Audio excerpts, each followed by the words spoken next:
keyword today is windy across both sides of the river, as we actually have multiple wind advisories in place to talk about, along with temperatures mainly in the 30s and some scattered snow showers outside of the Black Hills, where they are dealing with a winter storm warning that will stay in place for a little while. Lows tonight, teens and 20s. The wind doesn't really back off anytime soon, and the cold just continues to build. We'll talk about all of that coming up, but until then, Midday in KELOLAND starts right now. Live from KELOLAND Media Group, Midday in KELOLAND. Sioux Falls police are investigating a deadly weekend stabbing on the northwest side of the city. Details on the city's latest homicide are coming up. Rebels have ended a generation-long iron fist reign of the Assad family in Syria. I'm Torian Small in Washington, following the U.S.'s response to the fall of a brutal dictatorship. Good afternoon and thanks for having us in. This midday, one person is behind bars for shooting that shut down the Empire Mall and led to an evacuation. And police confirm it's possible there were two shooters. This midday, 18-year-old Jaden Bingham is behind bars, charged with assault with a deadly weapon. He's scheduled to make his first court appearance this afternoon. According to court papers, surveillance video shows two people in the mall pull out guns Friday night.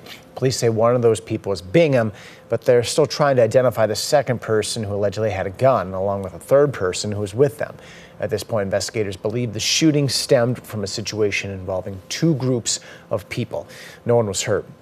We're going to continue to keep you updated on the investigation on KELOLAND News and, of course, on KELOLAND.com.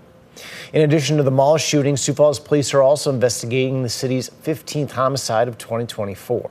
30-year-old Juan Flores is charged with murder and robbery. He's accused of stabbing and killing 39-year-old Alonzo Little early Saturday morning on the northwest side of Sioux Falls. According to court documents, the victim's 16-year-old daughter was in the home when it happened and heard her father yelling for help. Police say she called 911, but first responders were unable to save her father. Police say the two men were in a relationship and there was an argument leading up to the stabbing. The snowy conditions out west are causing crashes and road closures. Westbound lanes of I-90 are being diverted at exit 40 near Tilford as crews try to remove a semi-truck that's blocking the road. The Highway Patrol says the road will reopen once the semi is no longer in the way. If you need to travel this afternoon out west, make sure to slow down and pay attention to the road conditions because, Adam, the wind this midday is a major factor. Yeah, absolutely. The snow is enough to deal with out in the Black Hills and portions of western South Dakota, but then you factor in the wind, which has not been subtle. It does get pretty treacherous out there. Here's our look at live Doppler radar. Much of the area East River is pretty quiet, outside of a few little flurries and snow showers trying to crash the party near Hand and Hyde counties in the Miller-Highmore area. Meanwhile, it's southwestern South Dakota getting in on some snow showers. And of course, we've been seeing the Black Hills get more and more snow as they have their winter storm warning that they have in place. So we'll do a little comparison here. There's Falls Park, 33 at the lunch hour with a west wind at 18 miles per hour. A decent bit of cloud cover, but overall, not terrible. Could always be worse. Then you head out west.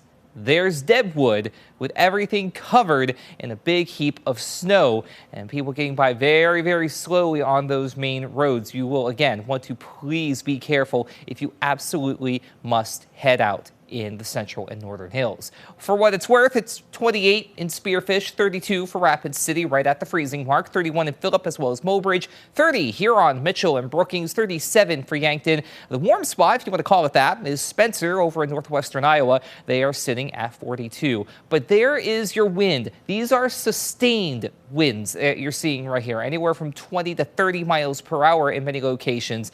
We have gusts that have been way higher than that at times. Wind advisory in Tan remains in place through the afternoon. A high wind warning for northwestern South Dakota for that same time frame. We could see gusts approaching and even exceeding 50 to 60 miles per hour. Now we have our winter storm warning for the central and northern hills, including Lead and Deadwood, through 5 a.m. Mountain Standard Time Wednesday. More snow on the way, not to to mention wind whipping that snow around. For the rest of the afternoon, the key word, like I said at the top of the show, windy across the board. 30s to near 40 for high temperatures today to the southeast. We'll see mid to upper 30s up to the northeast with a few flurries out of the question. Out west, some more snow showers will be possible with 30s and even a couple of 20s toward northern portions of the Black Hills. It gets even colder than this by the midweek outlook.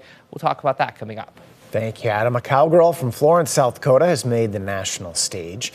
Miss Rodeo of South Dakota, Kaylee Mueller, has won the National Miss Rodeo of America title. Last night was the crowning ceremony, ending the 9-day competition in Las Vegas, Nevada. Mueller has been competing since 2019. Young kids in Pipestone, Minnesota have some new role models to look up to. The school started a new program this year that matches seniors with kindergartners to hang out with and do a variety of activities together throughout the school year. I think it's turned out really, really well. A lot of the kinders tell us, or the teachers will inform us, like, oh, the kids are so excited to meet with their senior buddies, and it's just the best thing ever to hear. You're going to meet a few of the seniors in tonight's On in KELOLAND who say they're enjoying it a lot. It's going to be hard to say goodbye when they graduate. But some of them hope this program lays a foundation to a lifetime of friendships. The U.S. government is closely monitoring the situation in Syria after the fall of the Assad dictatorship. Dorian Small has details now from Washington.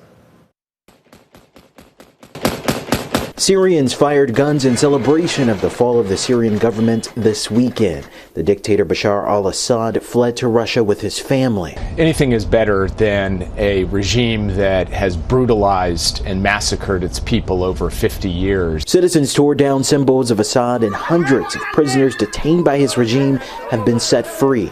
The U.S. says it believes American journalist Austin Tice, who was imprisoned in Syria, is alive, and they are working to find him. U.S. national security personnel said that right now it's an open question as to who is running Syria. It's a question the U.S. is working hard to figure out. The Islamist fighters who brought about the downfall of the government have been deemed a terrorist group for their ties to al-Qaeda. But Abu Muhammad Jalani, the leader of the group, has denounced al-Qaeda. We're going to work with all the groups in Syria. And as President Biden said yesterday, the rebel groups, including the ones that have been designated as terrorist groups, have actually said all the right things. Now the question is, what will they do to try to bring about a better Syria? Assad's regime had been propped up by Russia and Iran, but that influence is now likely gone. Anything like this rebellion that diminishes Russian and Iranian influence and power in the Middle East is good for the United States, it's good for Israel, it's good for our Arab friends. With the dictatorship gone, Syrians are shifting their focus to essentials and joining long lines for bread and gas. Torian Small, CBS News, Washington. The U.S. and Israel have carried out airstrikes in Syria against terrorist groups in an attempt to keep them at bay. Still to come, consumer experts signal a rise in decoration-related injuries.